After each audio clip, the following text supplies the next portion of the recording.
Easy. I need a good ride with some good times, and I ain't talking Crank up the music. It is time for March Madness. Yes.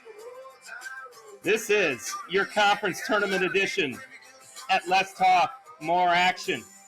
I'm your host, Trevor Lutke, joined by my co-host, Brad Shoulders, and let the good times roll. I love Jimmy Allen, especially this time of year. All right, well, here at Let's Talk More Action, we are going to do just that, bring you the action. We do not sit around and try to give you all the analysis in the world. We want to cut right to the action because there is so much of it that in 40 minutes, it's going to be hard to fit all this in.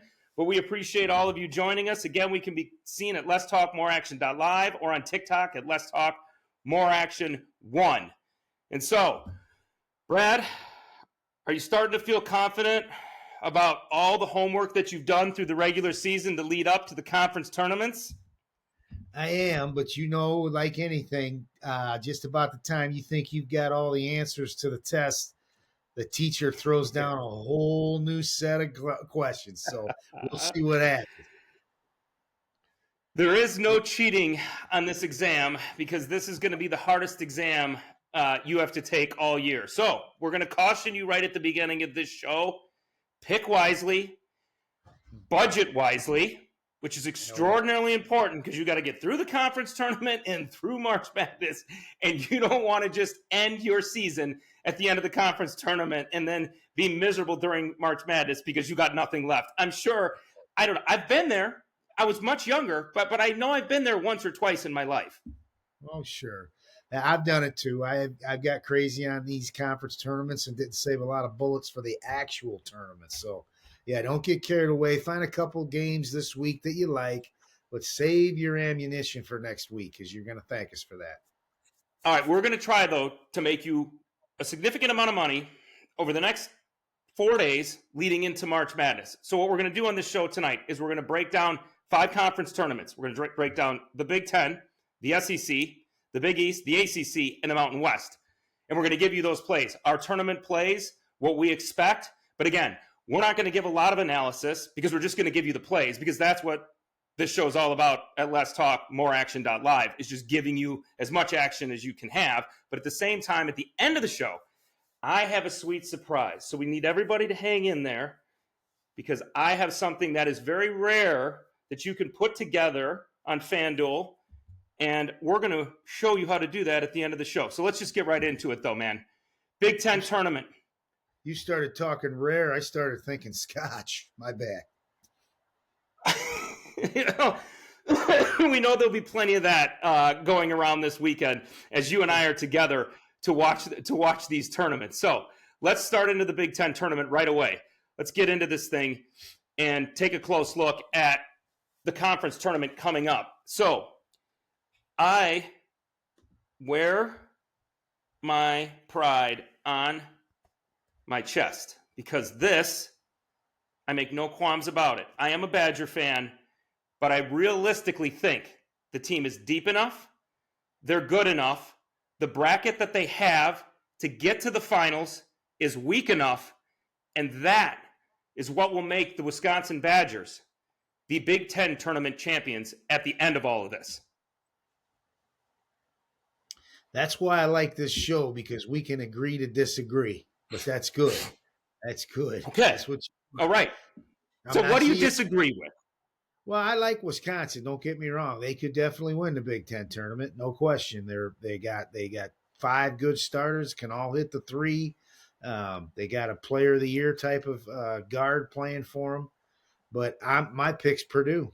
I watched them. I know Illinois beat them this last weekend. But Illinois got really hot from the 3 late in the game, which helped them do that. I'm impressed with Purdue. I mean, they've got, I think they match up with just about anybody in the Big Ten, and we'll see what happens. But again, either one of these 2 teams is capable. Obviously, Michigan State is capable, and Illinois won their last couple of games over some ranked teams, so they're capable as well. The thing about this Big Ten tournament, that I don't like is it runs the latest. It runs. I mean, they're crowning their champion on Selection Sunday during Selection Sunday. I don't really like it, but I think they should start it earlier. Maybe lop a few teams off, some of the bottom teams that shouldn't even get to the tournament. Just make this 1 or 2 days quicker. But I could see Wisconsin could do it. Don't get me wrong. I like Purdue from what I've seen. Okay, so what we do want to let everybody know, too, is as we look at this bracket, in the state of Illinois, we have to let you know, we are not allowed to bet the tournament as a whole. There is some state legislation that they signed like 4 years ago that does not allow us to bet on Illinois or bet on the tournament in general. We can pick the games individually. We are not allowed to play the tournament. I think this legislation needs to be changed immediately. Guys like you and I aren't going to have any more insight into whether or not Illinois can win the whole thing or not. They come in as a 7 seed. I actually think if we could play it outside of Wisconsin, I think Maryland offers up an unbelievable chance.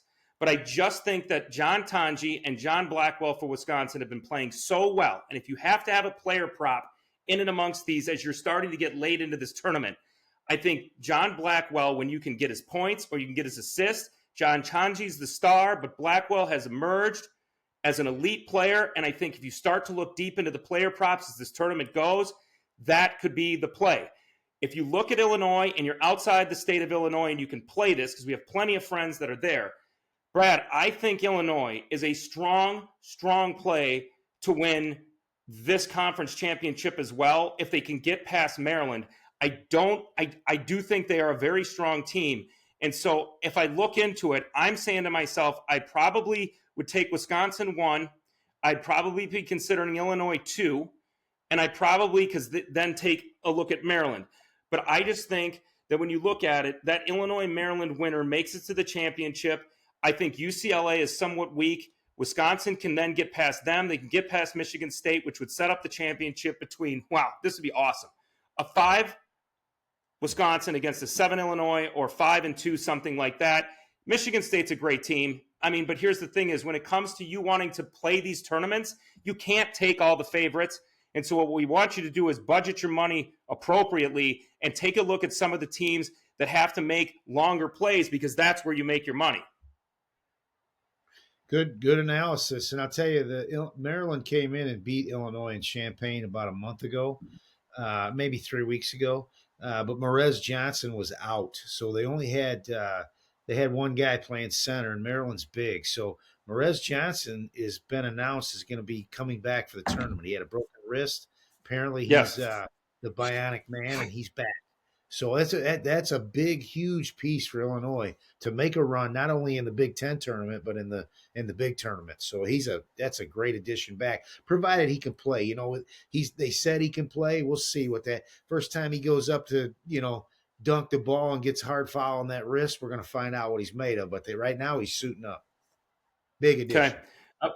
Before we move on to the next tournament, we're going to talk about one other player. He was named the Big Ten Freshman of the Year just moments ago as it came across the wire. Derek Queen for Maryland is a man amongst boys when this guy plays. Yes. You've watched him. This guy is a beast. He's had 13 double-doubles on the year. So if Maryland has to play Illinois, look for Derek Queen to have a big game.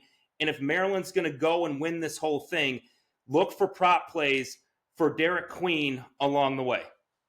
Good call. He's a hell of a player too. He's not just a rebounder either. He's got a lot of skill around the basket, and he's a bull. So if he matches, Illinois is going to have they had a hard time with him in Champaign. They'll have a hard time with them when they match up in round 2 as well. So that's an interesting pick right there. I like that. He's a future NBAer. I agree.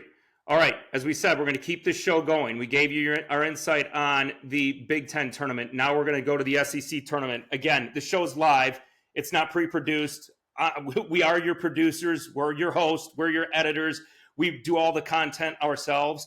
So you might have to just bear with us as we try to get from one screen to the next. I'm looking forward to this tournament a lot.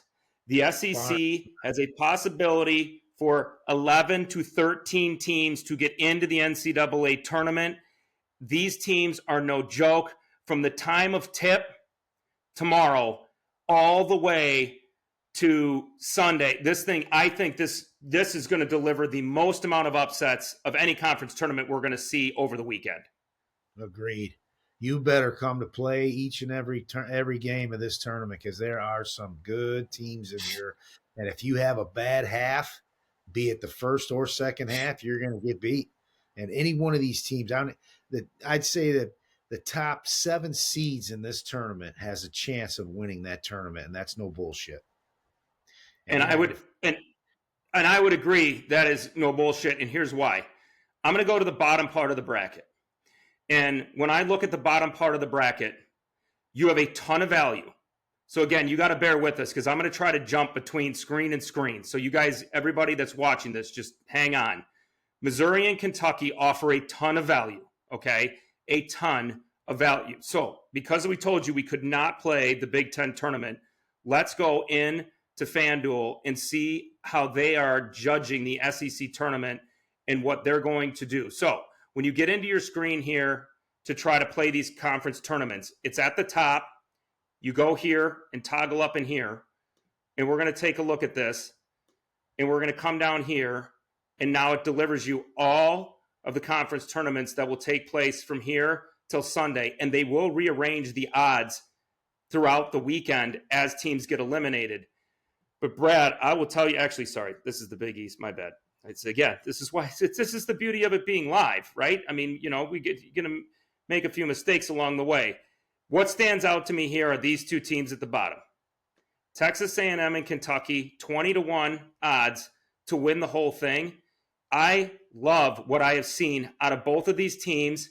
Chad Baker-Mazara for Auburn got kicked out of the last game for some cheap flagrant foul that he had.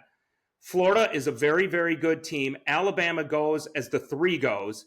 Tennessee can be a little sketchy at times. I find value in 2 teams that are 20-1. I like that, boy. That's some big numbers there. And, you said Tennessee's a little sketchy, but I'll remind you, for the first half of this season, they were the undisputed number 1 ranked team in the nation. So maybe they want to get that back. So, I mean, you can't go wrong with really playing them bottom 3 right there, but you get big numbers with Kentucky and A&M. You're right. This is going to be a lot of fun this week watching this tournament, man. So in the Big Ten too, it's just this is such a great week. I'm excited.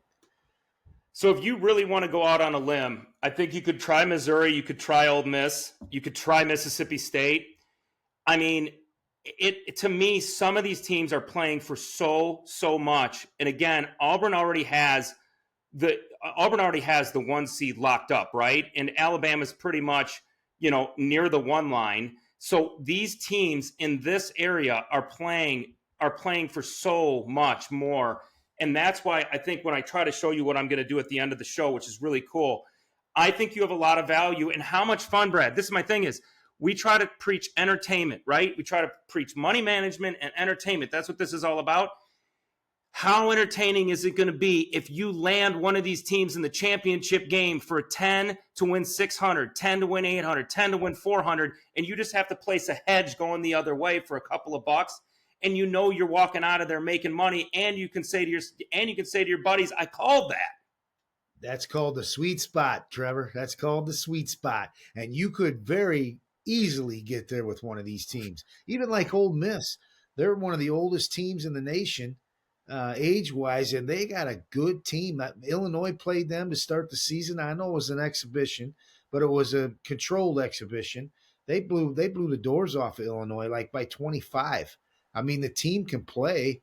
I mean, it's just, I know we don't think much about Arkansas, but I mean, you think Calipari's just going to want to lay down. They're on the bubble, even getting into the big tournament, so they could put this. He could be standing in front of them all week saying, "Boys, this is your chance. You win this tournament, you're automatically going to the big dance." So, in fact, I got them on one of my plays for this week. So this thing is wide. Other than Vandy or Georgia, somebody like that rising up, which we don't see that. I mean, any one of these teams could make some noise here this week.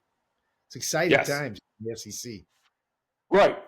So I think I'm going to stay with what I've got here. I mean, I like Kentucky and Texas A&M. I'm just going to sit in that window. And again, this is because we're not giving you the favorites. It's not what we do here. Like, it's just not. Like, you can sit here and be like, well, of course. I mean, yes, we realize that Auburn and Florida, Tennessee, we get it. We understand that. We're trying to give you something else other than what every other show is going to give you. And you have to look at what the Kentucky Wildcats and the Texas A&M Aggies can do. I mean, these teams can play.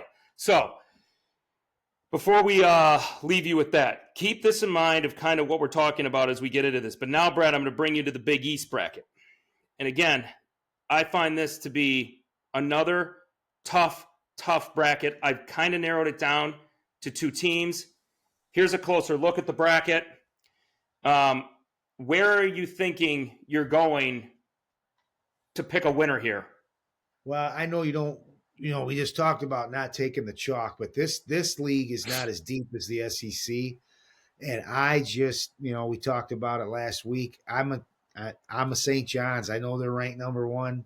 I mean, they're seeded 1. You don't want to take the chalk. But when I look at those top 5 teams there, I mean, St. John's, just with Rick Pitino as the coach, I just like them. I like them. They came back and beat Marquette at Marquette over the weekend.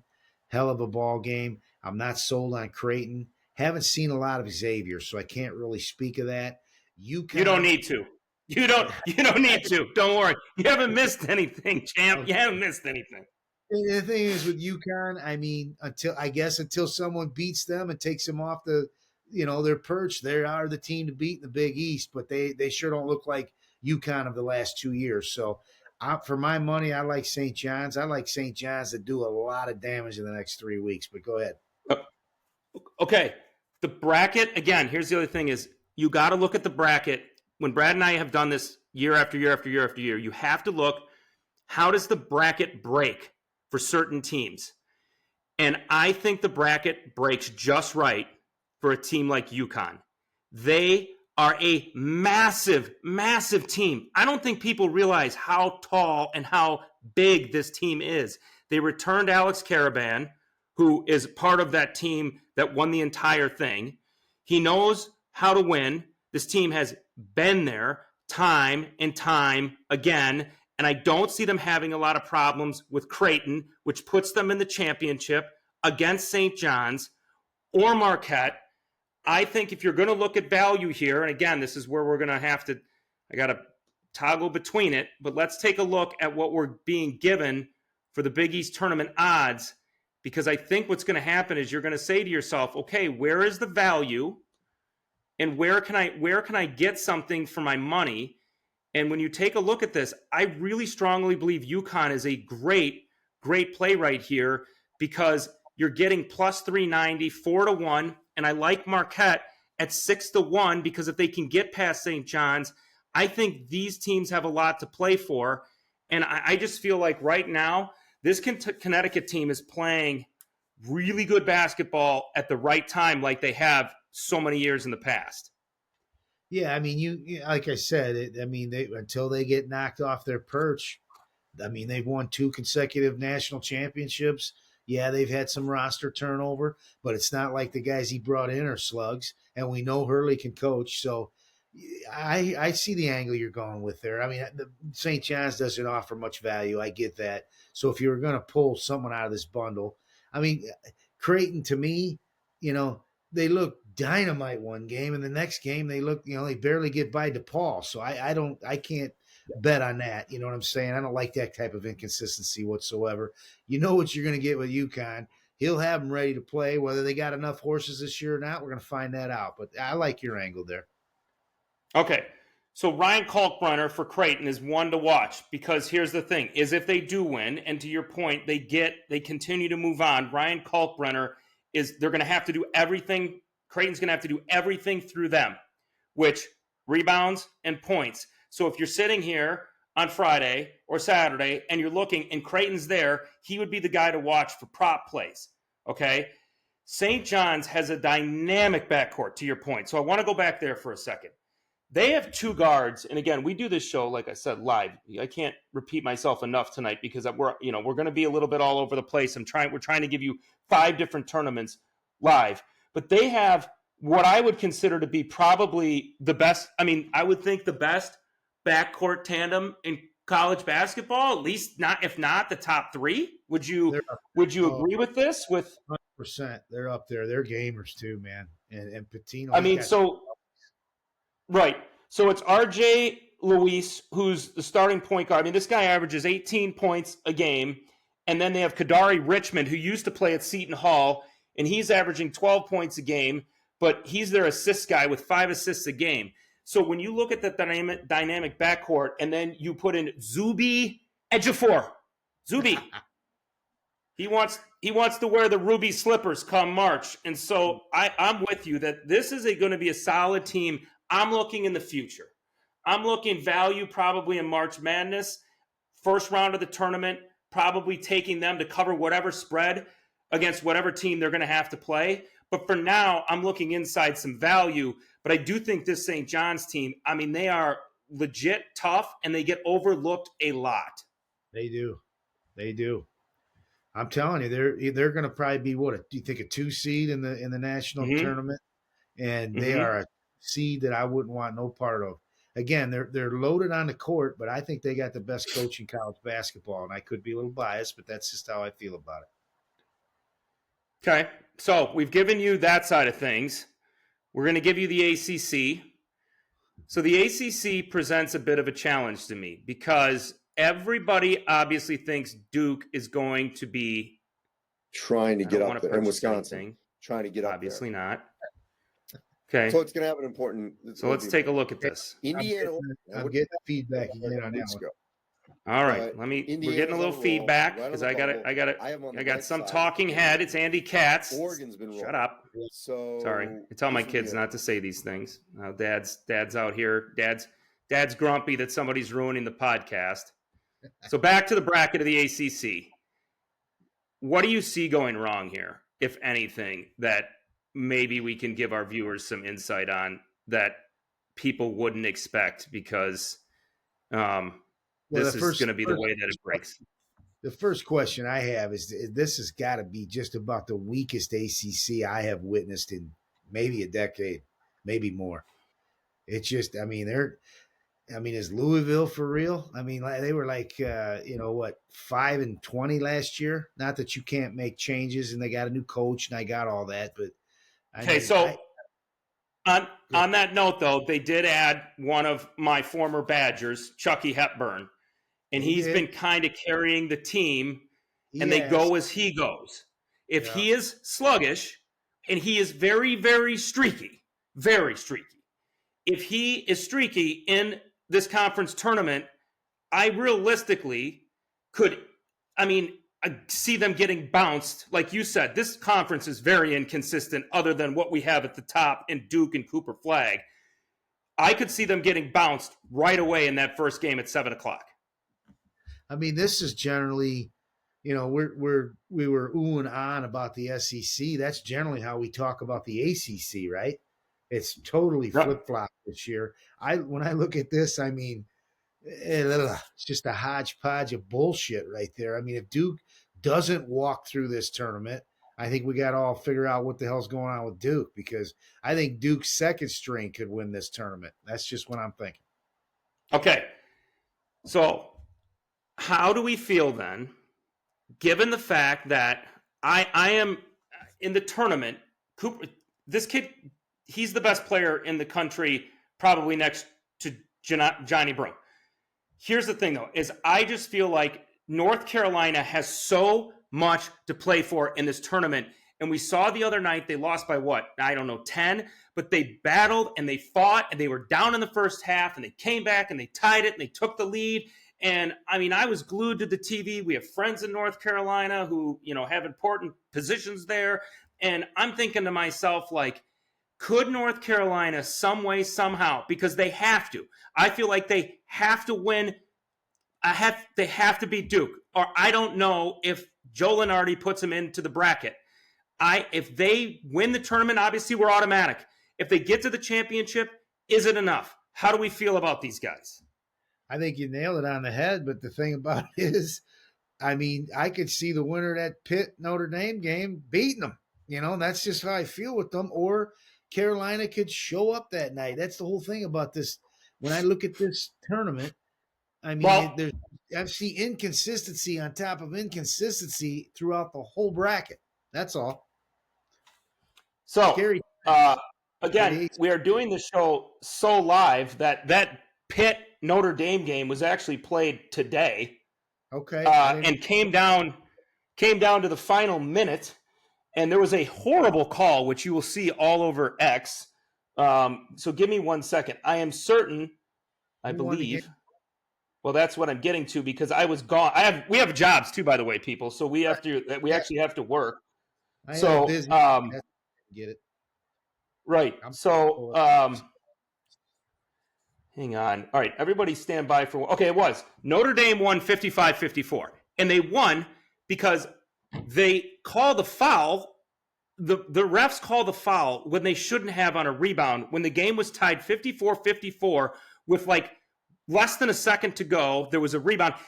That's where the referee needs to swallow the whistle. We are in the tournament. You need to swallow the whistle, take it to overtime, let them play it out. I don't know if Notre Dame has the talent to beat North Carolina, but to your point, it could happen. And then that would pretty much that's done. North Carolina's season is over at that point. So let's take a look at these odds. If RJ Davis does not carry them through that tournament, I'm not seeing any other way that they can win and get a at-large seed without all right, let me see here. So we got to go. Okay, so where did while you're looking that up, speaking of the officiating, this might be the worst officiated year of college basketball I think I've watched in a long time. They got to figure that out too. That's for a whole nother show, though. The officiating has just been horrible, especially in the Big Ten. Okay, so here's what we have.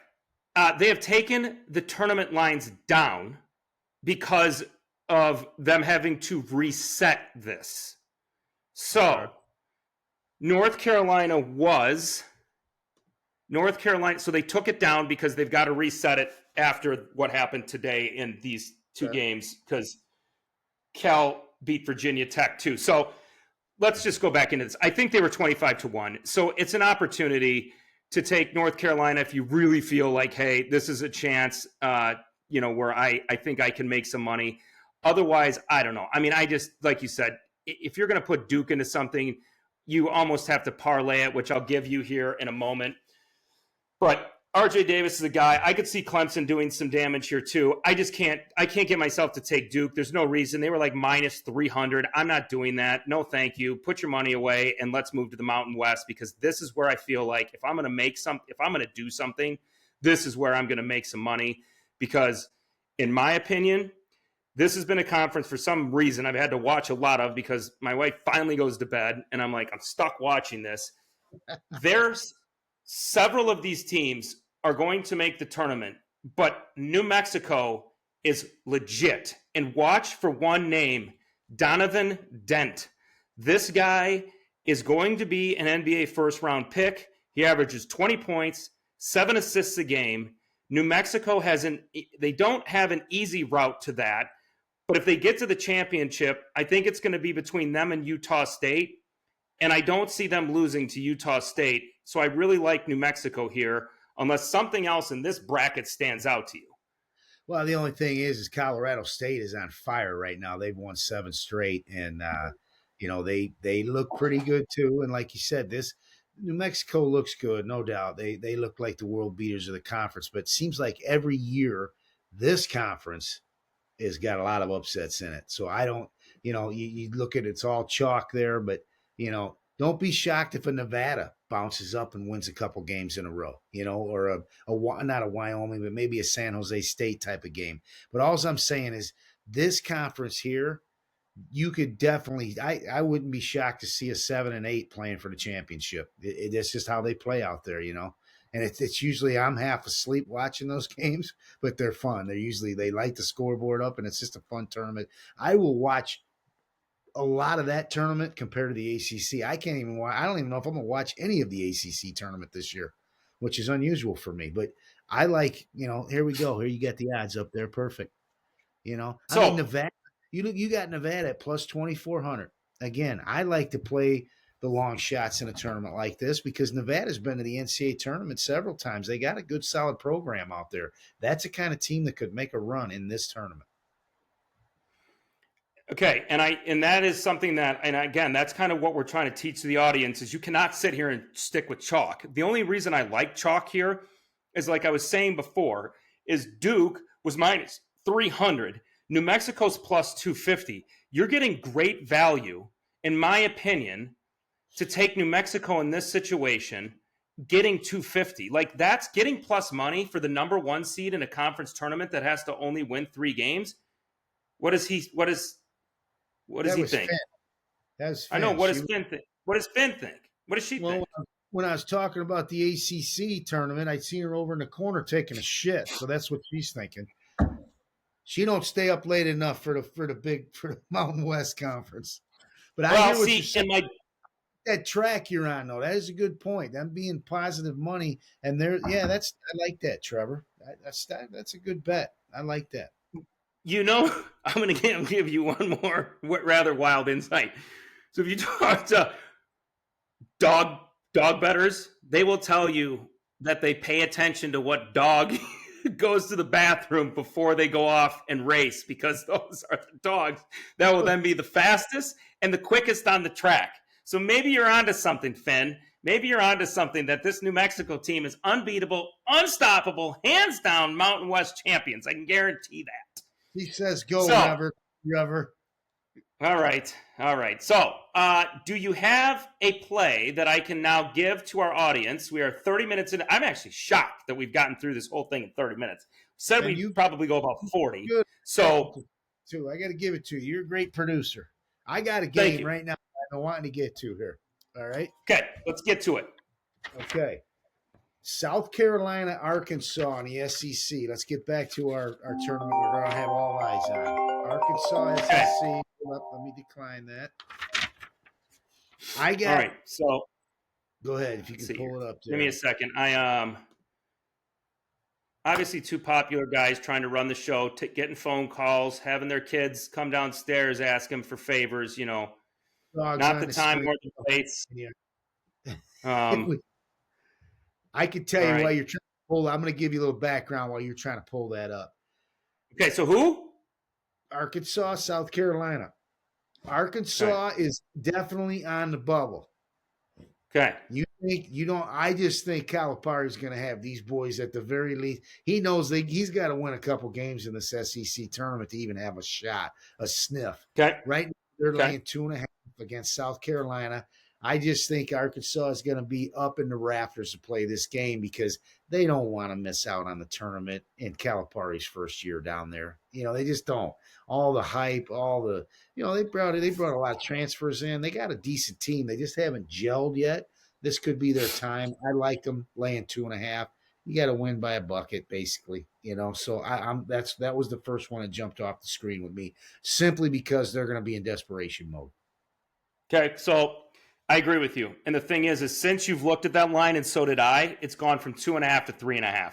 See that. I see that. It tells you that the money's coming in on Arkansas, and at minus 104, I really like that play. Now, again, we structure our plays within the units, and a unit for us is 25, okay? I'm going to get to something else in a minute, but for now, 25 would be the unit play, unless you think this is stronger than that, because, I do like this here because I'm with you. And Calipari, he's not going to let – here's the thing is, if anything, it's going to be super competitive because he's going to coach them through any challenging and difficult times because he has so much experience. So I like this play a lot tomorrow at noon. The show will basically, as soon as this show gets posted, you better get to the book because this thing's going up at 8 o'clock in the morning. This is Tuesday night. It'll go get loaded on Wednesday morning. And so while I'm on this topic, we are going to try to deliver you as much content through the conference tournament as possible. So be checking regularly back in at Let's Talk More Action.live and Let's Talk More Action 1 on TikTok, because we're going to try to deliver as much content as we can. So some shows might even be 10 minutes, 15 minutes. We're just going to keep delivering because we're going to deliver for the next day. So as soon as something gets finished on, say, Thursday, we might put the show, we're probably going to put a show together Thursday night for Friday's games. So I would be looking early Friday morning for content then. I would be looking probably, late Friday night for Saturday or early Saturday morning, and then Sunday as well. We're going to try to just pump out as much as we possibly can. So at least we have you covered from here until the end of the conference championships. And then we'll discuss the show's progress leading in to the actual tournament in March Madness next week. But I like that, Brad. Good start. Do you have another one for the viewing audience? I do. I got another one. I'm going to switch to the Big Ten. Rutgers +1 against USC. And I'm betting this simply on, I don't think the West Coast teams like flying over the East and playing. USC really doesn't have much to play for. They're not getting in the tournament. Rutgers isn't either unless they were to win the Big Ten tournament. Neither one of them's got a very good record. But Rutgers has got some NBA lottery talent on that team. And I think if it's an early morning game, it's a day game. And again, I don't think USC likes coming east. It's games in Indianapolis. I think Rutgers can win by more than 1 point. I can tell you that right now. Rutgers got a ton of talent on their team. And this is the kind of, when you got some lottery guys on your team, these are the kind of games that they seem to get up for. They might not get up for the playing USC in the middle of the year during conference, but now a chance to make a run during a tournament like this. And if they were to win the Big, now I'm not going to say Rutgers is going to win the Big Ten tournament, but if they were to win out and win the Big Ten tournament, that's an automatic bid to the big tournament. So Rutgers has a lot to play for. I don't think USC even wants to get on the damn plane yesterday. And I could see Rutgers winning this thing by 10, to be honest with you. Okay. I like it too, because here's the thing is they have two, when you say lottery picks, these are two legit superstars. So they have Ron Harper's kid, right? So they have Dylan Harper. The guy is, he is, when you look at like FanDuel pricing in terms of the fantasy that I do and get involved in, him and Ace Baldwin are always the top dollar value guys. So they are always at the top of the list. And sometimes they're they're almost unaffordable at times because FanDuel inflates the prices. So Dylan Harper, though, 19 points a game and, decent assist guy with 4 a game. And Ace Baldwin, 18 points a game. These guys go as those two guys go. But like you said, here's the thing is about these tournaments. Here's the only challenge I have with Rutgers sometimes is, man, when they might just mail it in at some point because these kids are just like, I'm going to the NBA, I'm out. But if they come in energized, this is why the conference tournaments are so much fun. If we could see the odds and play the conference tournament here in Illinois, Rutgers would be like something that's totally off the beaten path, random. And why not throw $5 at it? You throw one fifth of a unit at it and just see what happens, or $10. But I do like this, to your point, because the conference tournaments, we have had so many wild things happen over the years that you just never know. And you can't keep taking the favorites. That's what we are trying to preach to you tonight. You cannot just sit here and take the St. John's and the New Mexicos, even though I did, and the Dukes and Auburn's. You can't. You've got to go. They're not, all four are not. I will promise you this, Brett. Not all four will win their conference championship. I guarantee No, it's not. It's actually more like mathematically. I don't even know but I just don't. I'm with you. So, and before I get into building out something that I was going to show our viewers, do you have anything else before I try to show you this? Because I think this is really cool what I built up. But do you have one more play that you've seen or anything else, a guy you want to watch? I do, and it's back in the Big Ten. I think Indiana's on that same, hey, they're just starting to play ball. They've got a great roster. They're playing Oregon. Again, Oregon's got to come east. Indy's at home, basically, because the tournament's in Indianapolis. I see Indy winning this game outright, and they're getting points. So I like that. I like Indy. I think Indiana's coming together at the right time of the year. They've caught a lot of flack. They got they spent some of the most money this year in NIL, and they looked horrible the first 15 games of the year, and they're coming on strong. So I think Indiana can win that game. And their head coach is done. I mean, they have already said they're going to move on and try something else. These guys. Sorry, what's that? I said they got something besides they need to make a nice run in this tournament to get in the big tournament. All that stuff gives them something to play for. And they got a good team. Don't look at their record. They got some players on that team. And again, they're at home. The tournament's in Indianapolis, so. Okay, I'm trying to actually, we have day jobs and we work hard at those, and then you come to this. So my thing to you is that is going to be home court advantage for a team that has to fly and travel 2 time zones to get into this thing. You're getting points. The game is early in the morning, so you have to think about this. It's already set for Thursday at 11 a.m. Central, meaning Oregon's body clock time 9 a.m. And they're going to face a probably pretty raucous home crowd. Oh, yeah. So I like your strategy here. I like your play. I'm also going to look at this because this was my play before I build out my parlay and show you guys some of the fun you can have real quick before we let you go. I like Marquette. I just think they have too much talent. Xavier's got Zach Freemantle, and then my opinion, that's it.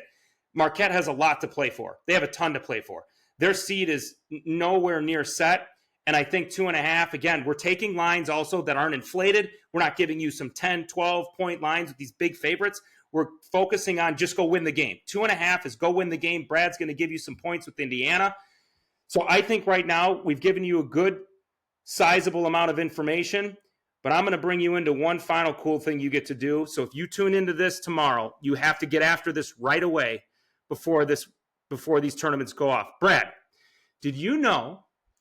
I don't usually like to test my calls. I find that to be, but I'm just wondering, did you know that you can parlay the conference champions together? I did not know that. I found this to be. Just not the Big Ten, huh? Exactly. So I found this to be wild. I thought this was really cool. You can't go wild here. But I am glad I am glad all of you stuck around for this part of the show, because this is what I'm going to show you I'm just going to quickly build one out. If you take Kentucky and you take to the Mountain West, because I like New Mexico, and I don't know, what else did we talk about? Something in the Big East, Connecticut. Connecticut, yeah, you like Connecticut. All right, look at this. 30 or 359 to 1. This is a fifth of a unit for $1,795. So those of you that stuck around and watched this whole show, you are welcome. I'm not saying this is going to happen, but what I'm telling you is... you get to watch. You get to have a lot of fun watching a lot of basketball, cheering your teams on for $5. And if that ticket comes home, look at the bankroll you got to start the big tourney with. I like it. I like that. So what I'm trying to tell you is, do not go 3 teams max. But tell me, though, if somehow which I did this last year, I hit one. It was $5 for, I think, 500.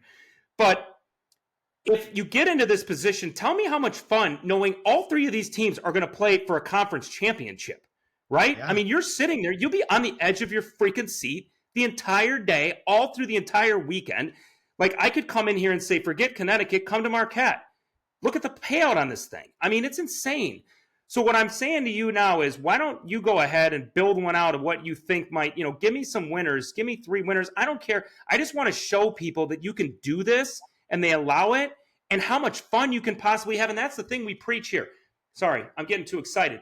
The thing we preach is, again, don't risk a ton of money to have a lot of fun. And this is, in my opinion, 40 minutes into the show, because we had to tease you to stay here the entire time, how you can have the most fun in the conference tournament if you're a bettor and a sports bettor. To get to the champ, this would be wild. And to be able to have the bragging rights in front of your friends to say, check this ticket out, would be just wild in my mind. And like I said, and that if you were to hit that ticket, look at your bankroll that you got going into the big tourney, man. You could really have some fun then. I like it. Absolutely. That's interesting. All right, so you took St. John's. Give me something else that you think might, manifest itself throughout this. All right, let's play around in that SEC. Give me A&M. Okay. And again, I think this is where you got to live. You got to live in the Mississippi State, Ole Miss, Missouri, A&M, Kentucky range. I think you start getting down here. And again, how much is your bankroll?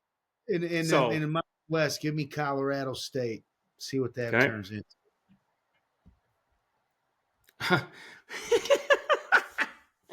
Hey, Brad, do you have a problem? Because you haven't done anything in the last 54 minutes. Please play some play, please. Yeah, The reality. Jesus, like they need it any more than they do. 216 to 1. It don't match up to yours, but it's still, that's a sexy one. That's very doable there. I mean, A&M's kind of a long shot, but I'm going to tell you what, A&M's been ranked in the top 10 throughout the year, so they got a good team. You can't sleep on A&M. Exactly. So my point to you guys is, as you're waking up to watch this show, keep an eye on this. And again, they're going to reset the lines Thursday to do this all over again, and Friday all over again for whatever teams are left. So you can continue to build it out. So Brad's ticket is Colorado State, Texas A&M, St. John's, 1,000 and change. Pretty impressive. Everybody, play around with this. You want to have some fun? This is what I recommend you do for very, very affordable entertainment. And that brings us to the end of the conference tournament show. In 45 minutes, we got through the whole thing. For those that stuck around, I promise you, when I started realizing that like 2 years ago, I'm like, I don't need much more than like $25, 5 here, 5 there, 5 there, pick 3 champions, pick 3 here. And then I had them all. I had 2. I had the Mountain West. Last year I had a championship game on Saturday night in the Mountain West, won it. Then I got up in the morning and I had the SEC, who won I don't remember who won the SEC, and then I had the Big Ten champion, right? So I checked all that off, and wow, was that a fun weekend, because I was entertained watching these teams all the way through the entire thing. And again, if you are outside of the state of Illinois, I would encourage you strongly to look at the Big Ten, because the Big Ten will offer you some really good odds as well, to Brad's point, looking at a very wide open tournament in a team like he said in Purdue, I think in possibly definitely a Wisconsin. So I think there's a lot of opportunity there. And if you're out Illinois, do not sleep on them, because if you're not in the state, that would be one to throw in there, because they're going to be 25 or 30 to 1, I thought, when I took a look at it. And that will definitely boost up, and they could win it. They are deep and they can play. So before we leave you, again, we are going to try to bring you as much content as possible over the next basically 72 hours leading up to the tournament. Then once we get into the tournament, I lost Brad. There he goes. So we will lead you into the tournament then, probably producing some content Tuesday and Wednesday. So for what was my co-host, Brad Shoulders, he's disappeared. He's racing already to the sports book to place all these. I'm your host, Trevor Lutke. Catch us at letstalkmoreaction.live. Good luck, everybody, and enjoy the weekend.